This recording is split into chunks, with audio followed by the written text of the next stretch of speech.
All right. Now the live stream is going too. So this is an example where we have a situation with acceleration, but instead of just being one object, there's two objects. So we have a fast car enters a one-lane tunnel, 30 meters per second is about 65 miles an hour, and sees that there is a vehicle in their lane, and it's a one-lane tunnel, so they can't swerve, so they have to slow down, and they only have 155 meters worth of leeway to do it, and the slow vehicle is moving only 5 meters per second, and our acceleration is only 2 meters per second squared backwards, or -2 meters per second squared. So the question here is there a collision? And if there is, where does it happen? If not, how close does it get? So what we want to do here is first kind of think of a little bit of a drawing of this situation. So let me lay out a kind of an x-axis here. And we're going to have a car here. Bless you. Thanks. It's not 2019 NCOV, is it? I don't think it is. V car initial is equal to 30. And then we also have A car is -2. So that acceleration is backwards, even though the car isn't moving backwards, but you can kind of think of it as a drag on the car. And then up here, we're going to have a V van is equal to 5. And we have X van initial is equal to 155. So if we're going to be able to account for that head start that the van has, we have to give the van an actual X coordinate that doesn't start at 0, that starts at some positive value. And then up here somewhere is X final. And we don't know when or where that happens. But we do know that the van is going to be able to make some progress before it gets to the collision point. And that's the point at which the car catches up and goes into a collision. Now, one thing we have to do is we have to adjust the nice, easy-to-use kinematics equations the way that I remember them for the ability to actually calculate X values at different times. So the generic equation says delta X is equal to Vx initial delta t plus 1/2 ax delta t squared. So I'm going to say that delta t is equal to t minus 0, and delta x is equal to x minus x initial.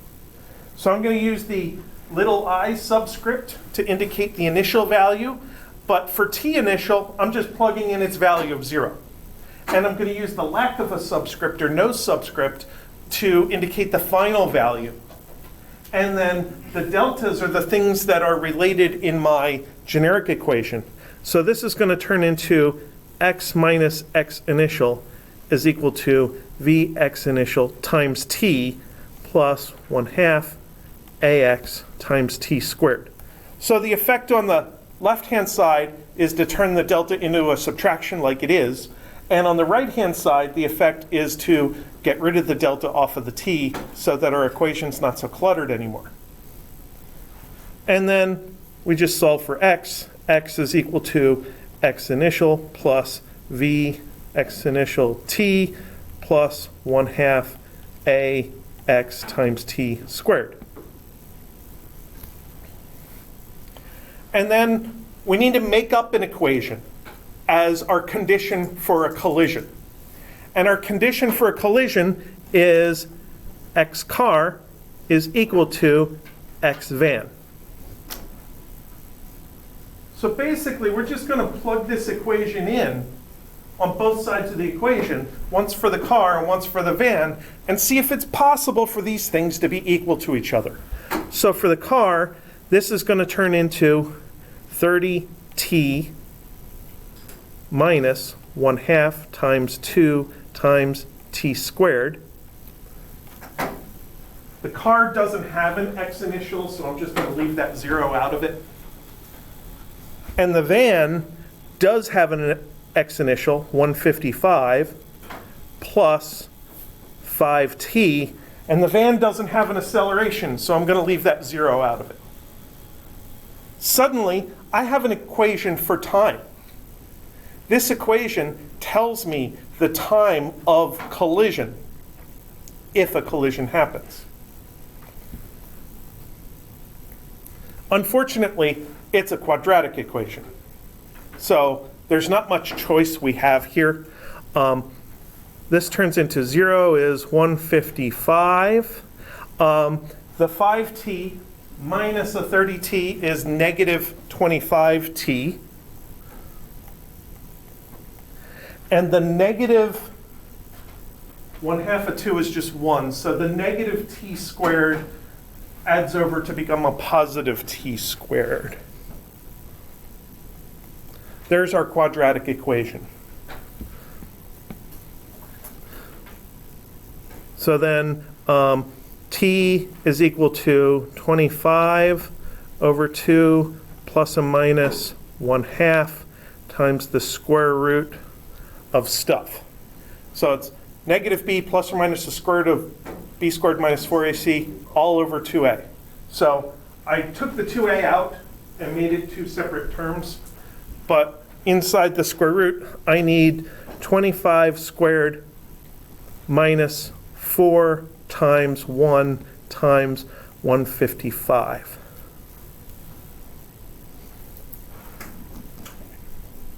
And when you run that, you should get 2 results. And these results are 11.38 or 13.62. Now, if you don't remember the quadratic formula, you have a couple of options.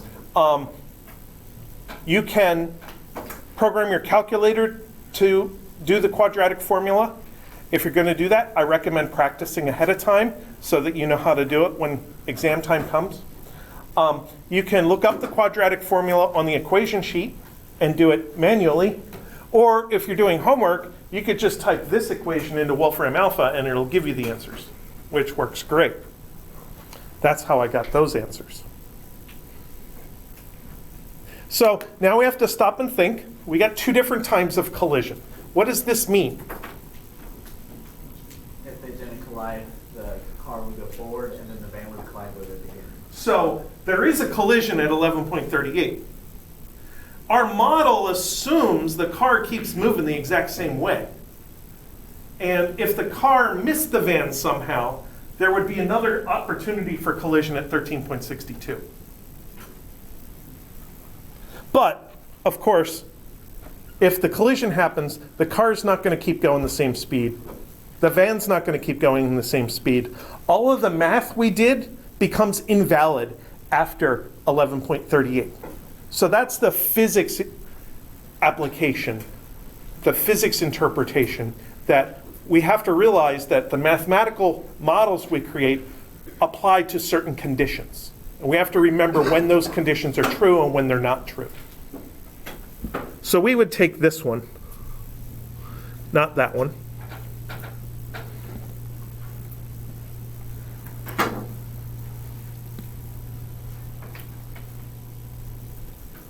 Already collided. Okay.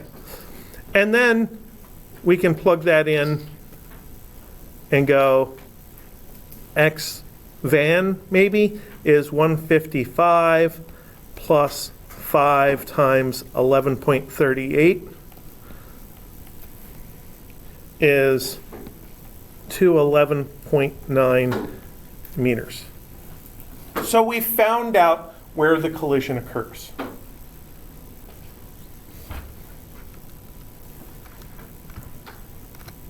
Couple of things to add to this.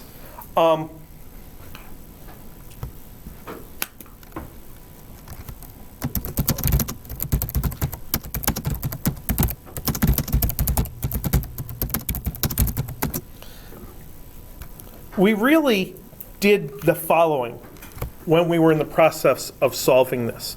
We had x car equals x van as an equation. And then we turn that into 0 equals x van minus x car. So we had an equation which was a filled in specific version of this, and we subtracted the left-hand side from both sides, and we got an equation that really is kind of like that. That quantity actually has a name.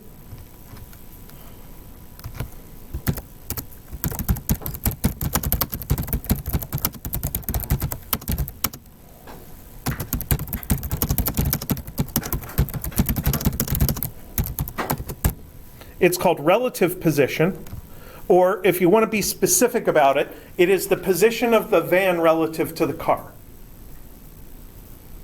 So it's the position of the van because that's the positive one, relative to the car because that's the one that's getting subtracted.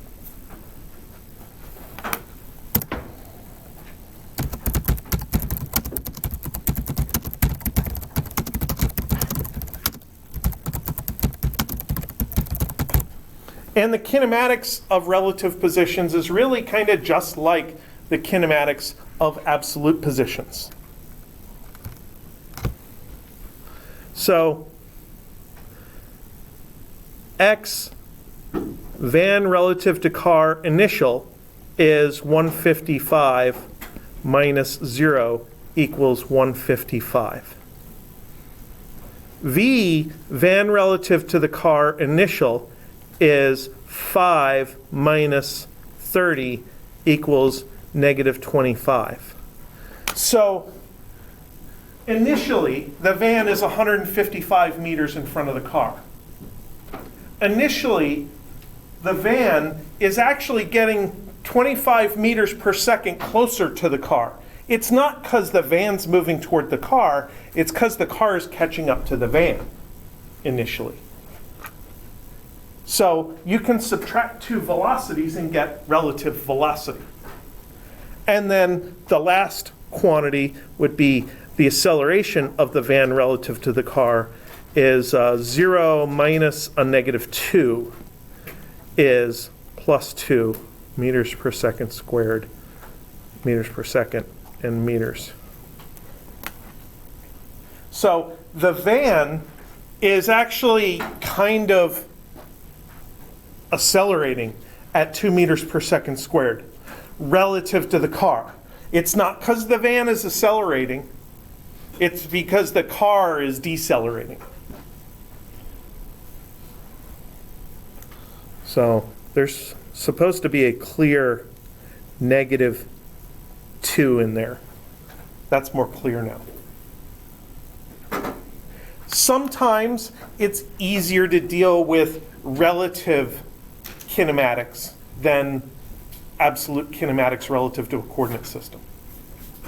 When it comes down to it, all physics is relative. Everything measured in meters, meters per second, or even accelerations are all relative.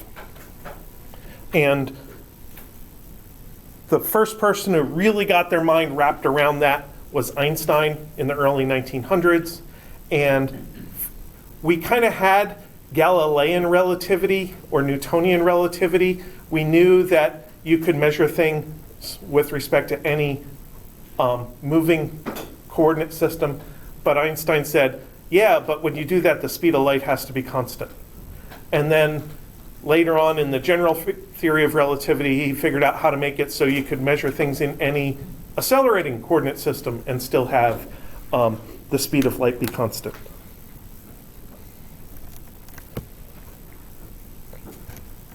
So that's one thing that I wanted to do to extend this discussion, was talk about relative position, velocity, and acceleration. The next thing is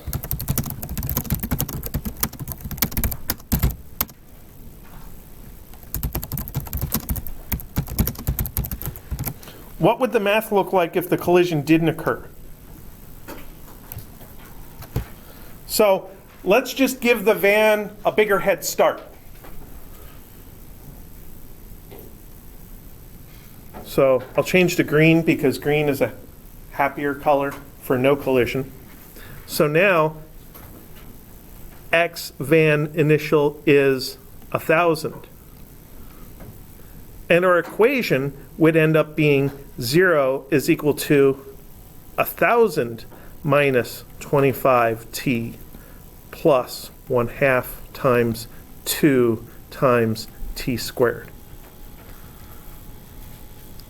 And our solution would be t is equal to 25 over 2 plus and minus 1/2 times the square root of 25 squared, b squared minus 4 times a, which is 1, times c, which is 1,000.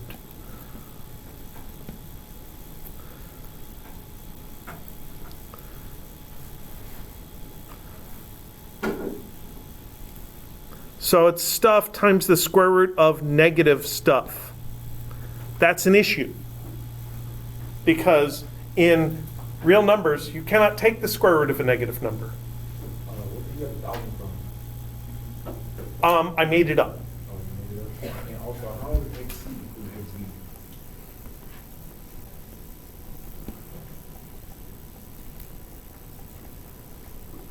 equal to XV? Saying XC equals XV is something that I declared as how do I mathematically say the collision happened. In order to collide, the two objects need to be in the same place. And place is their X values. And sameness is equal. So I said XC is equal to XV is my mathematical way of saying a collision. And the first time we did it, we got one quadratic. This time with a bigger head start, we get a different quadratic. And in the process of solving this quadratic, we end up with the square root of a negative number. And we can't do that. There is no real number that is the answer to the square root of a negative number. So then, not applicable. No valid time when there's a collision. Now, if you type that into Wolfram, wolframalpha.com, 0 is equal to 1,000 minus 25 times t plus t squared. Wolfram will dutifully give you answers. Let me give the approximate forms. T equals 12.5 plus and minus 29.047 I. And that I is a special code for the square root of negative 1. Yeah, the square root of negative 1. It is the imaginary number, and having a regular number plus or minus an imaginary number makes it a complex number, which is an entire separate field of mathematics that we're not dealing with right now. But suffice it to say that our clocks do not read complex or imaginary numbers. Our clocks are real numbers. So if you have to take a square root of a negative number in the process of solving for time, there is no such time. Which is why I went not applicable.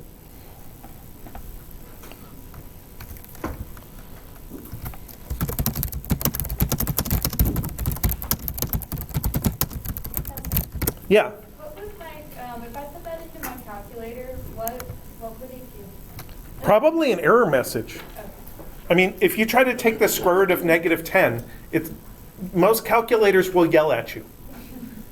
And then you'll go back and look at what you typed, and a lot of people will knee-jerk just get rid of the minus sign. It's like, no, you can't do that. It really is supposed to be t squared is negative. And that's really not allowed. So that's where the problem comes out. So then how do we find the distance of closest approach?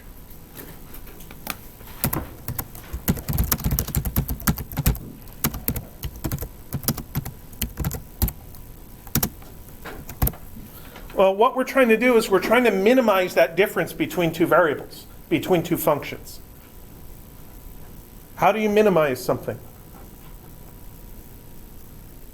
How do you minimize anything? No? We have to find the t that minimizes a function. How do we maximize or minimize a function? Take its derivative, set it equal to 0? Yeah. I'm sure you've heard of that before.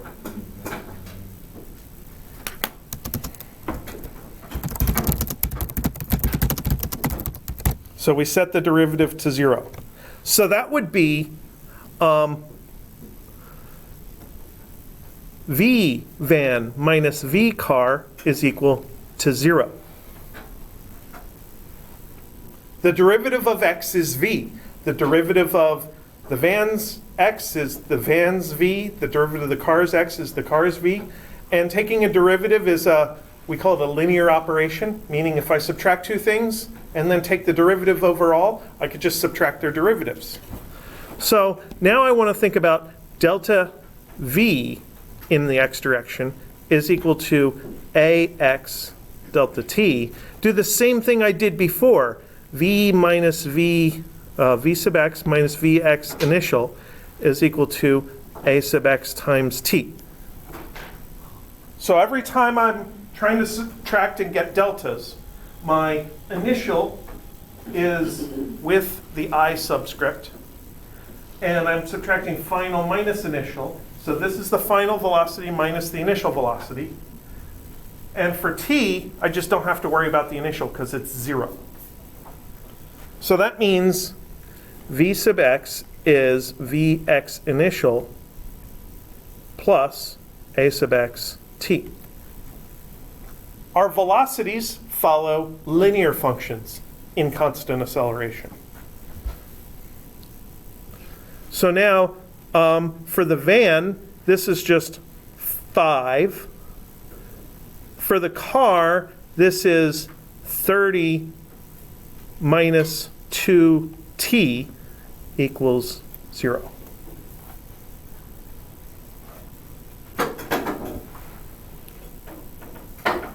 V van initial, subtract V car initial plus A car t.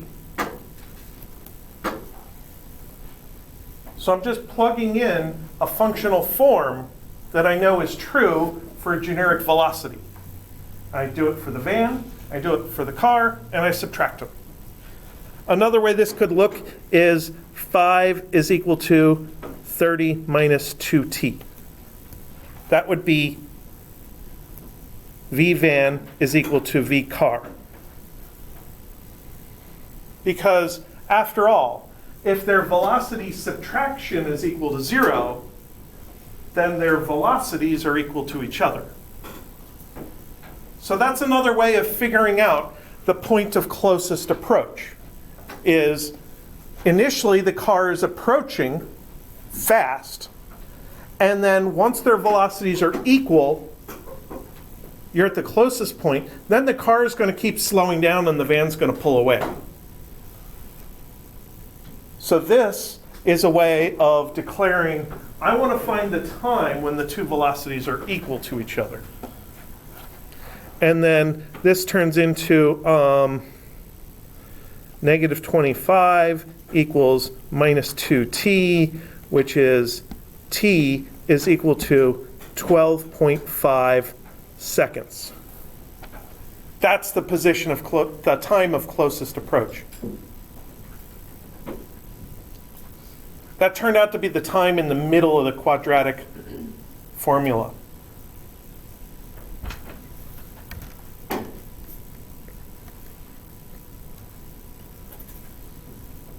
Up here in blue, this first thing before the plus and minus, that's the 12.5.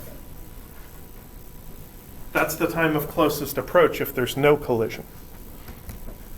So we'll go down, finish calculating this. So then, what are we trying to get? X van minus X car is equal to 1,000 minus 25t plus t squared. That was that same polynomial we've been dealing with since the top. That was the distance between the van and the car. It didn't get to 0.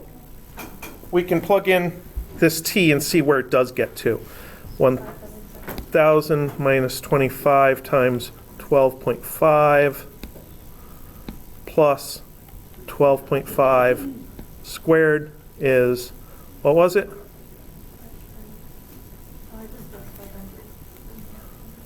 Oh, I assumed you typed it in. I didn't type it in Oh, yet. wait, for the other one, yeah, I actually got like negative 49, and then I got 20 something. It was crazy.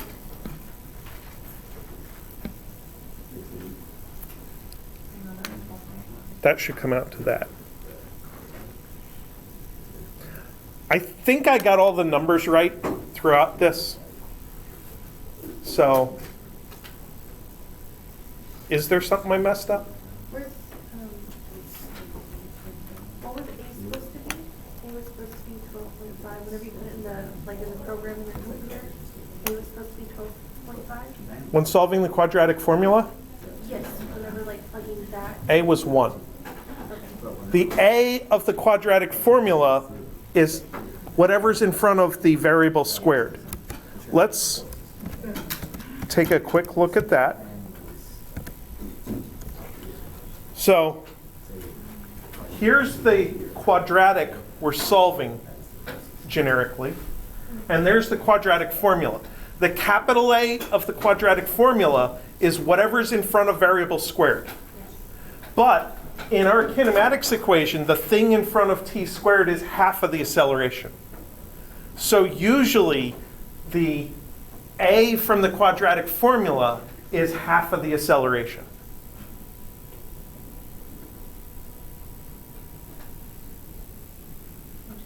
There's not much I can do to get out of that.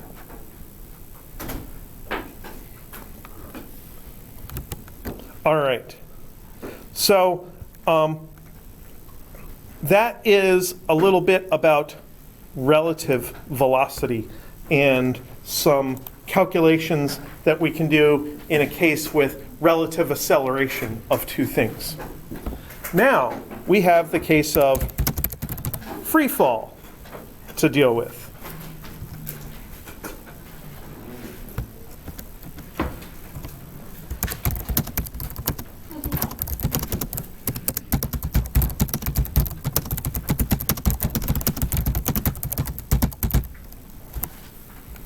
Now, just as a definition, free fall is when an object experiences gravity but nothing else.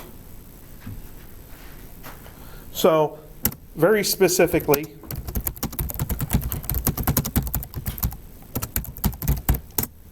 air resistance should be negligible. So, if I drop my keys, they roughly experience free fall. That would be a pretty decent model for dropping my keys. But if I take a not crumpled up piece of paper and drop it, I should have gotten a fresh piece of paper, then that is not free fall. The plain piece of paper falls very slowly because air resistance is pretty important.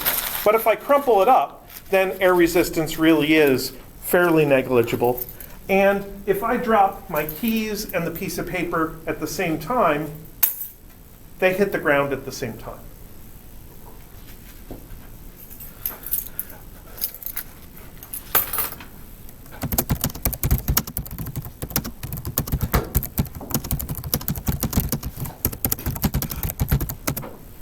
And in free fall, all objects fall with the same acceleration. And that is the absolute value of the acceleration is equal to a value we call g, which is 9.8 meters per second squared. This was a big discovery from a long time ago by I think Galileo was the first one to really codify it. And he speculated that this would apply to any objects, those that fall really fast and those that fall really slow. If you could get rid of air resistance, a hammer and a feather would fall in the same way. Now, unfortunately for Galileo, it was very difficult to get rid of air resistance. But in the late 1960s, we sent people to the moon. Yes, we really did send people to the moon. That's not a conspiracy theory or anything. And while they were up there, they recorded on film this wonderful short little video that is less than a minute long. So I'm going to just play it.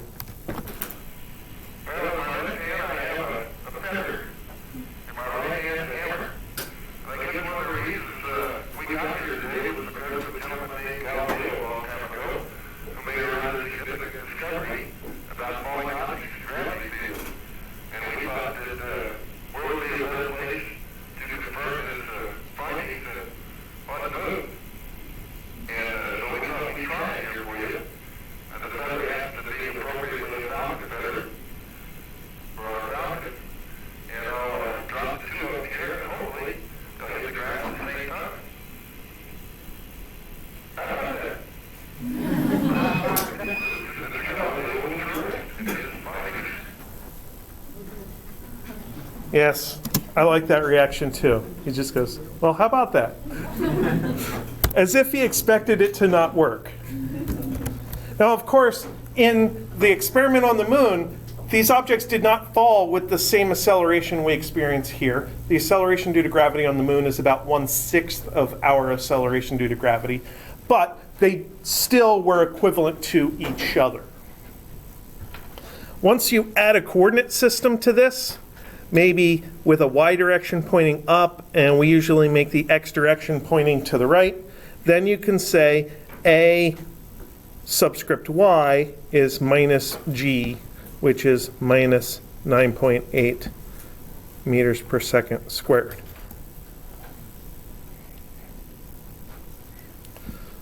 So this has a special name. This is called a component of acceleration. Specifically, the y component of acceleration.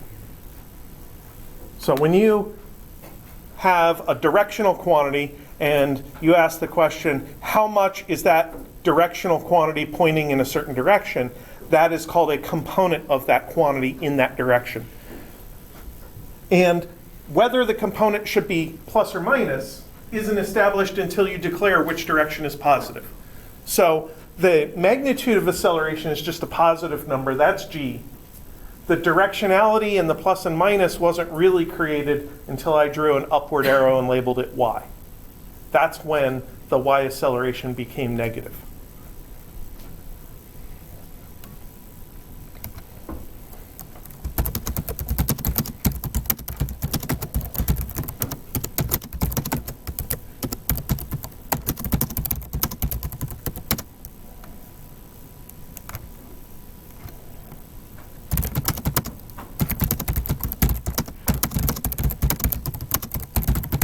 Now, another point of confusion about free fall is we often talk about initial velocity and final velocity, or initial position and final position.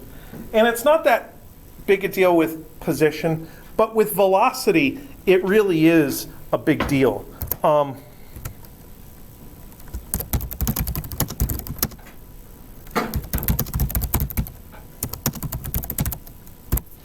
Free fall ends really just before an object touches the ground or touches your hand, or just before an object crashes. So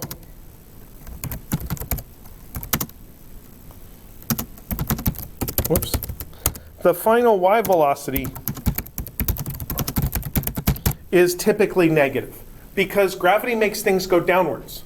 So when the object hits, it's going downwards at the moment of contact. Now, you know that when you catch something, the final velocity in your hand is 0. But that's after another process. That's after the process of catching. You can't make something stop instantaneously. It takes time to stop. That time is the amount of time it takes to squish your hand, because people are soft. If you drop something onto a hard surface, it does more damage. So if you dropped a steel ball bearing onto a glass coffee table, that requires a very abrupt stopping process, which causes greater forces involved, which we're going to learn. Forces are related to acceleration. It takes more acceleration to stop something abruptly, which means that the steel ball bearing is going to break the glass coffee table. But you could have a much weaker wooden coffee table where you couldn't set so much weight on it, but you can drop something on it and it won't shatter because the wood is a little bit softer. Sure, you might make a little bit of a dent in it, but it's not going to break the whole thing. It's like jumping onto an airbag versus landing on your legs. Absolutely. So stunt people tend to want to fall onto airbags, which increases the stopping distance and decreases the stopping acceleration. And it's that stopping acceleration which translates into forces, which forces are what break things. Now, I said VFY is typically negative. Is it possible to have a situation where the final velocity is positive? Can free fall end while an object is still going upwards? When that paper hit the ceiling, that's when the free fall ended, well, the first free fall. So at the moment it touched, it was still moving upwards. That was a positive final velocity. Then there was a bounce process up at the top. It wasn't very loud because the paper's soft. If I threw my phone at the ceiling, which I'm not going to do, it would make more noise when it hits. Then there was a second free fall process on the way back down again.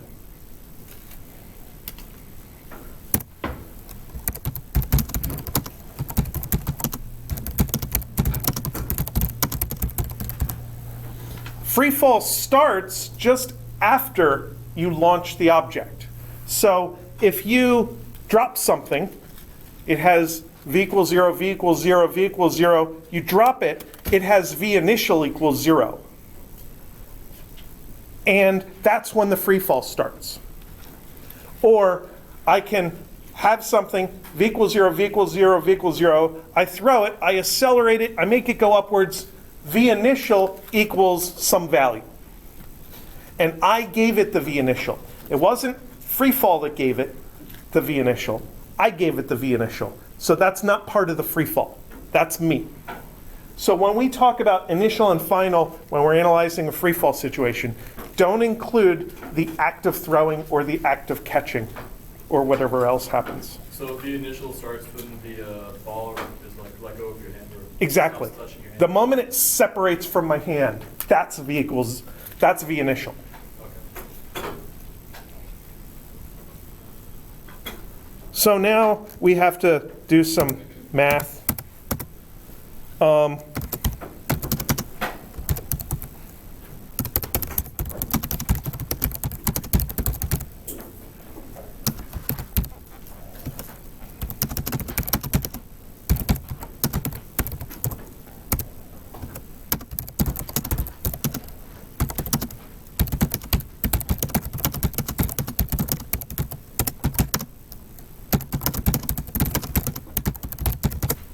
So let's say we drop a ball from height h, and it takes exactly 1/2 of a second to hit the ground. I want to know, how high was it? How high do I need to put it in order to make that happen? And what's the impact speed or impact velocity going to be?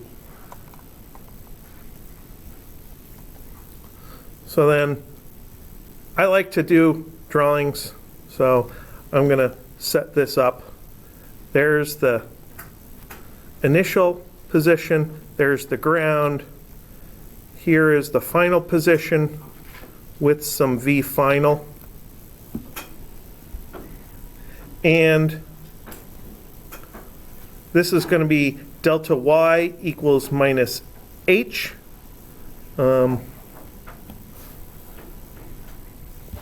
This is y initial equals h, y final equals 0. So there's my labeled drawing of the entire thing. And my basic equation, delta y is v initial y delta t plus 1/2 ay delta t squared. So I can start plugging stuff in here, and I get minus h is equal to 1/2 times minus g times t squared. So I have taken my delta t and turned it into plain t because it's a single stage process. So I don't care about that. And I've plugged in the fact that my initial y velocity is 0 because when you drop something, you release it from rest. I've plugged in that my acceleration is minus g, and I've plugged in that my delta y is minus h. Wait, how's the A minus B? That was this, because it's falling. So if it's going down, is positive? Or is it The acceleration due to gravity is down, because that's what gravity is trying to do. And that is negative. That is negative. So this acceleration is negative. And notice in this equation that both sides of the equation are negative. The displacement is negative as a number, that's minus h, and the displacement is negative as a calculation. That's good because you can't have an equation where one side's negative and the other side's positive. I have There- a question. Yeah. Isn't the sign of velocity always the opposite of the sign of acceleration? Not always. When I throw something up. Well, while it's on its way up, the velocity is positive and the acceleration's negative. So they're opposite. Yeah, and then when it's coming In down. this, I'm dropping. So there's no on the way up. I'm dropping from rest. So it's different than if it came into like a parabola figure, stopped at the top, and then Yes. went down. And in that case, then gravity. Careful, it doesn't stop at the top. will go Right. down. But the motion is smooth. It goes right past the top. So if I throw it, it goes right past the top and comes back down. And we'll look at that analytically on the next page. But here, I'm dropping from rest. So I'm starting out with v equals 0. The moment I let go, the velocity starts to go negative. As soon as I let go, the velocity begins to go negative. And it's that negative velocity that makes the position go downwards. And that's what we know happens to something when you drop it. The position goes downwards. When you let go, it goes down. In fact, the direction something falls defines what down means. They say, in space, no one can hear you scream, and in space, you can't tell which way's down. So algebraically, this just turns into h is 1/2 gt squared. Nice, easy equation to deal with.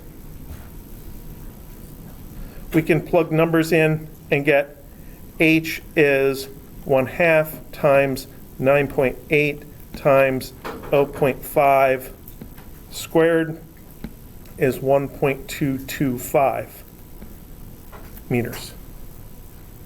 So that's the height required to cause a 0.5 second fall, which that's about, I don't know, elbow height on me with my arm relaxed. We can figure out the impact speed pretty easily because delta Vy is Ay delta t. This is Vy final minus initial is 0 is minus g times t. So that tells me that Vy is minus 9.8 times 0.5 equals minus 4.9 meters per second. It is that negative acceleration that makes the velocity become negative. And if the velocity starts at 0, then it's got no place to go but positive or negative. The acceleration makes it go negative.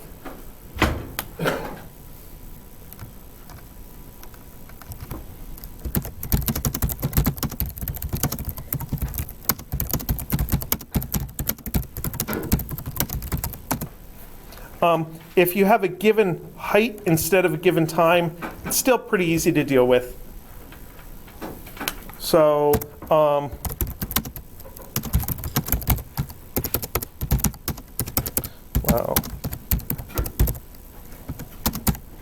Let's say we drop a ball from a height of 2 meters. So then we're still using h is 1/2 gt squared.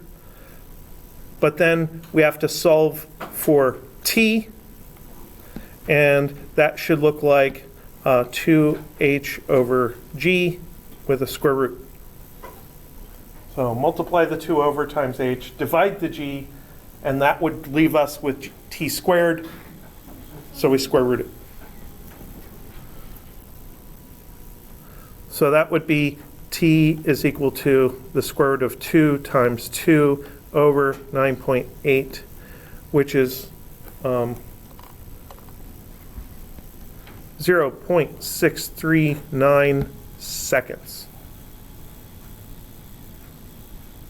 So this had a little bit more height. Instead of 1.22, it was 2, and it has a little bit more distance. Or a little bit more time. Yes. That's what I meant. I thought h was going to be negative since it's going down. Remember what h is defined as. H is the initial position. So the delta y is negative because it's going down. So you start with h and go towards 0. So if you start with money in your bank account and then you lose a whole bunch of money, then you're at 0. That's what's happening here. It's the difference between displacement and position. So I like working with variables that are positive whenever possible because I like to be able to look at the equation, see the minus signs. And if I'm looking at an equation and there's hidden minus signs inside, then it's more difficult to interpret.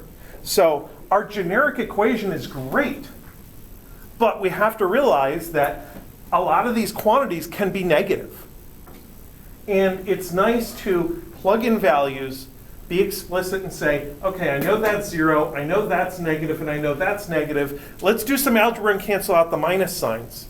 And this is just an algebraic equivalent to the original equation. G is not the acceleration. G is the magnitude. And h is not the displacement. H is the magnitude of the displacement.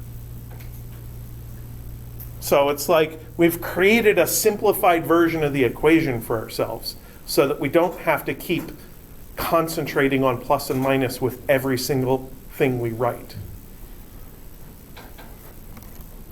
And these are the common analytical techniques we use so that we can concentrate on the difficult part of the analysis.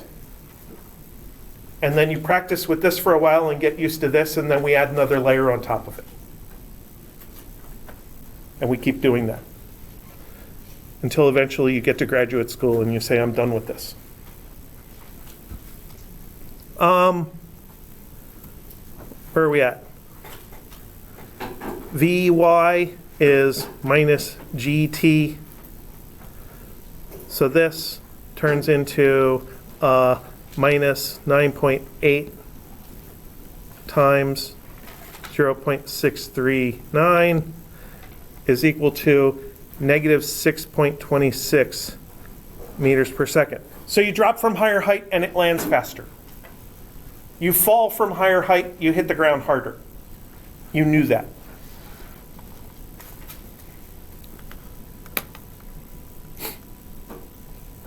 So far, this was all dropping things. Initial velocity of 0. We have to be able to deal with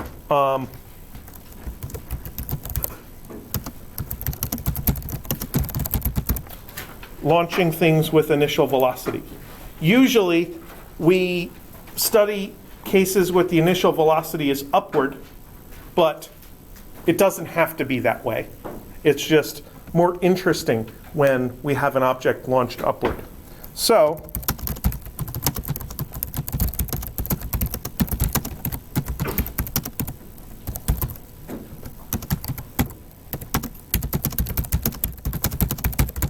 if we do launch a ball upward at 4.9 meters per second, how high does it go?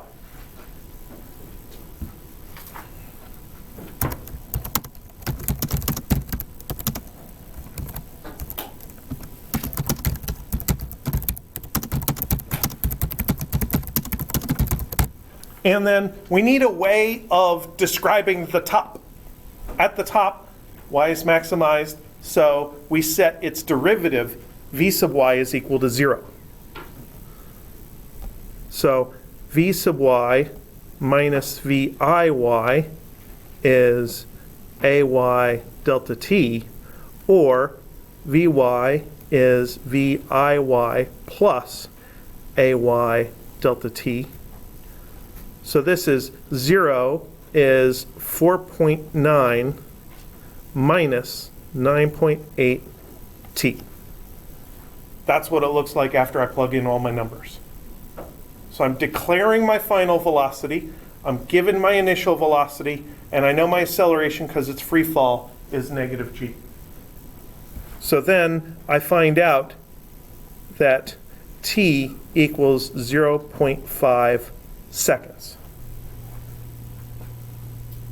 That's the exact same amount of time that we had on the previous example, where we dropped something for a half a second and it landed with 4.9 meters per second of speed downward.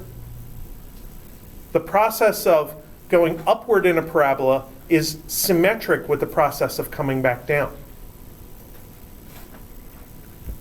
So we're talking about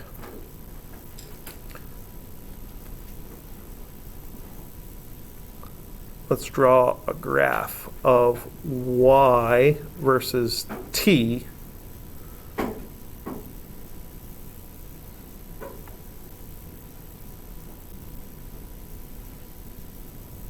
We're talking about getting to that point. Now we can continue the parabola.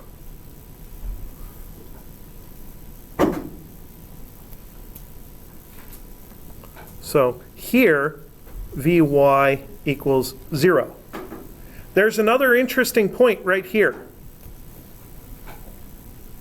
When you throw something up, it's going to come back down and get to the height that it started at. So I should maybe change color for that. Yeah.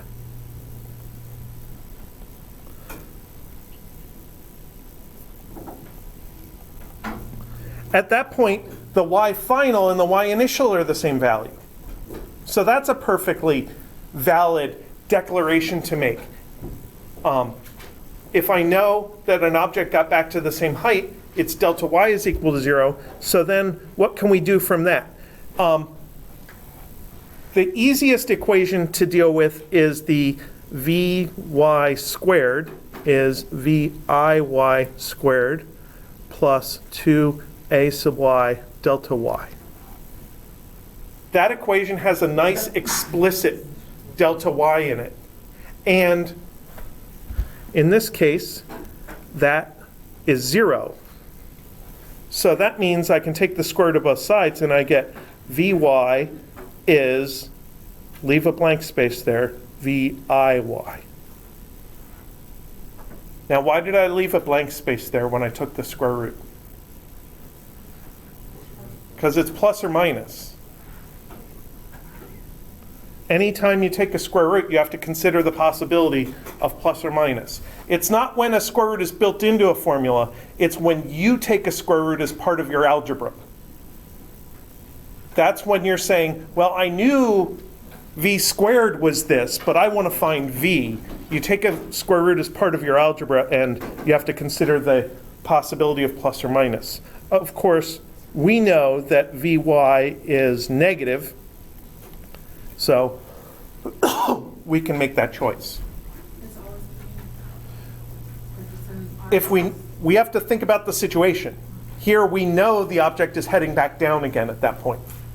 So we know that the v final is negative.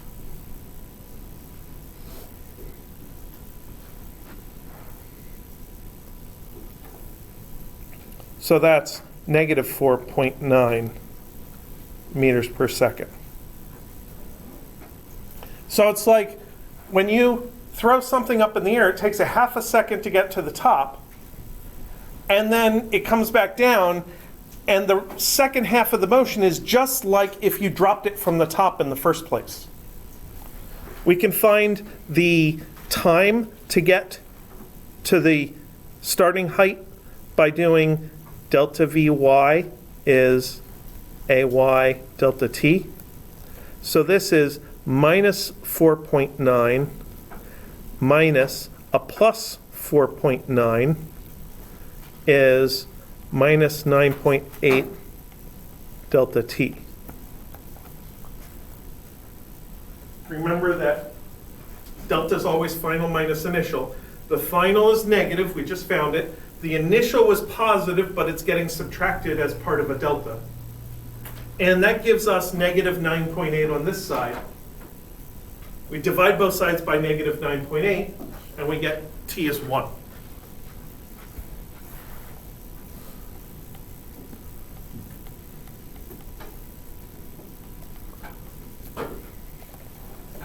So the time from the beginning to the red dot is twice as much as the amount of time to get to the peak.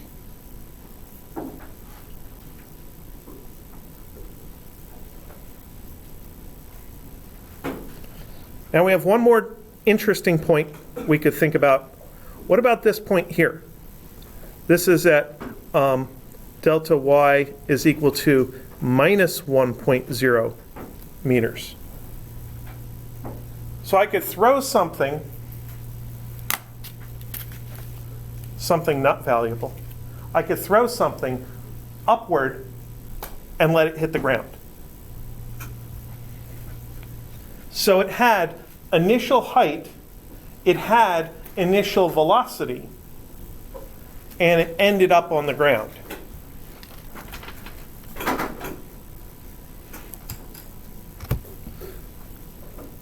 So I could do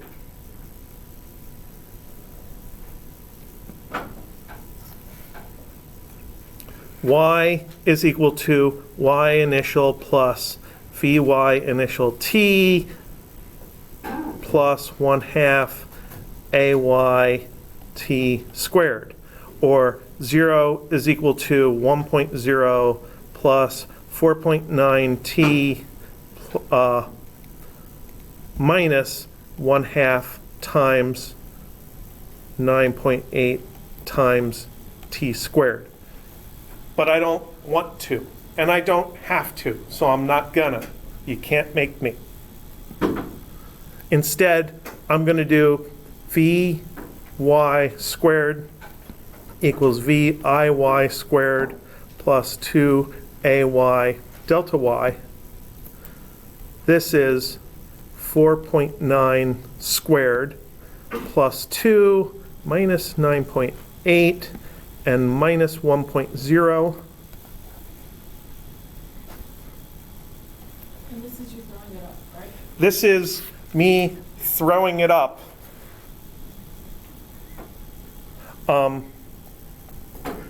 Throw up Viy equals 4.9.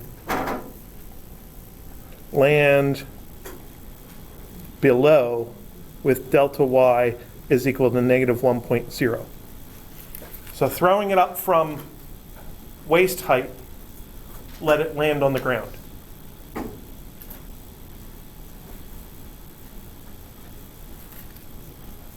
Or follow the blue parabola until it gets to the green point below the start. So, this is 24.01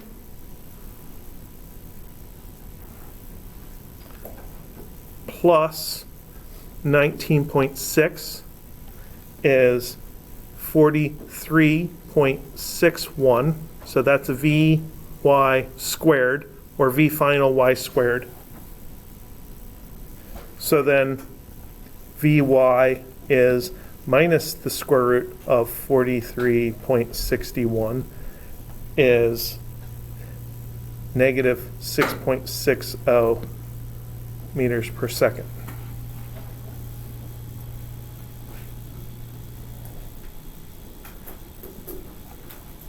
Then I can go over here and do delta Vy is Ay delta t.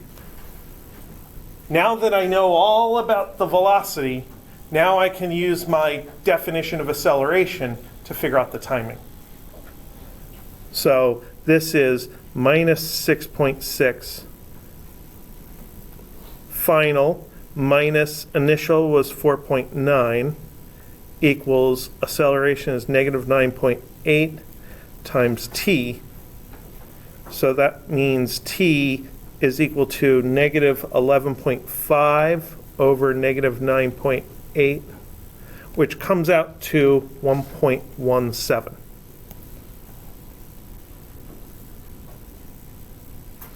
Sorry about all that algebra, or it's really arithmetic, most of it. So I throw this thing up into the air. It takes 1 second to get back to my hand and an extra 0.17 seconds to hit the ground.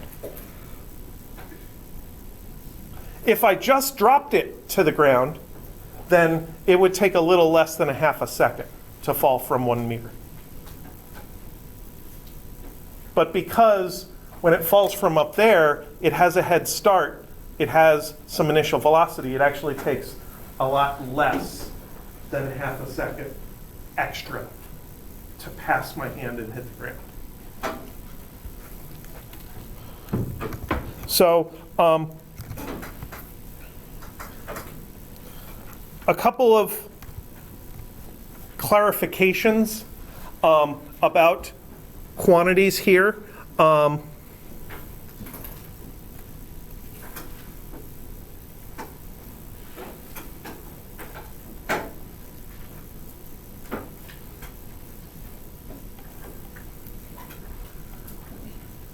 So on the way up is a big long process. It takes some time, maybe a half a second, maybe a second, or whatever.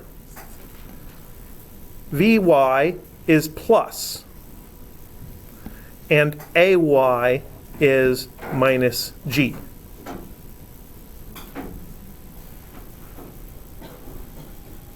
At the top, delta t is 0. There is no time span for being at the top. It doesn't take a moment to get past the top. The moment you arrive at the top is the same as the moment you leave the top. So the delta t of being at the top is 0. The Vy is equal to 0 temporarily, and Ay is minus g. And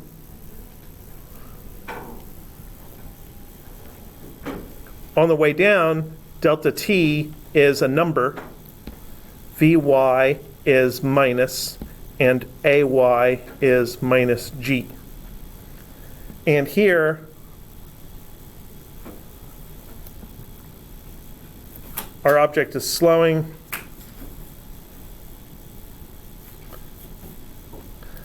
On the way up, the object is going slower and slower and slower and slower. And here, the object is going its slowest. The velocity is minimized at the top. just for an instant. And then once you get past the top, it's speeding up again.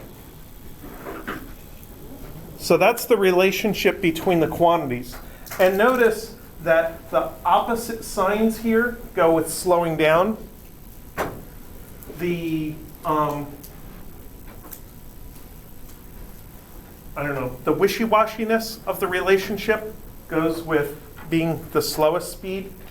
And here, the same signs, both being negative, is what makes it speeding up.